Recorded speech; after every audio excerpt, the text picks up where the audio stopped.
আমরা এসেছি সুন্দরবন, শ্রেষ্ঠ ম্যানগ্রোভ সুন্দরবনে। আমাদের সাথে আছেন আমাদের অবনী।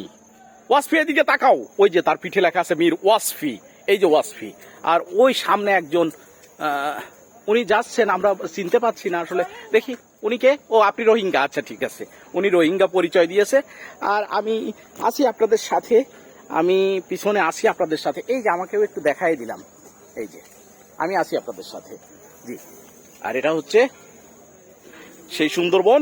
আমরা করম জলে নেমেছি, এখানে নেমে আমরা অনেক কিছুই দেখলাম। আমরা ওয়াচ টাওয়ারে উঠেছিলাম এবং আমরা ঝুলন্ত ব্রিজে গিয়েছিলাম, তারপরে আবার হেঁটে চলেছি করম জলের দিকে। এটা সেই বনের ভিতর দিয়ে আসছি। মাঝে মাঝে মনে হচ্ছে বাঘ চলে আসবে, কখনো কখনো বাঘের ভয় পাচ্ছি, মনে হচ্ছে বাঘ গর্জন দিবে। মাঝে মাঝে মনে হচ্ছে সাপের ফোঁস শব্দ শোনা যাচ্ছে। জি, আপনি ঠিকই শুনেছেন, আমরা সেই সুন্দরবনের, জি, সুন্দরবনের ভিতর দিয়ে হেঁটে চলেছি। আমি আছি আপনাদের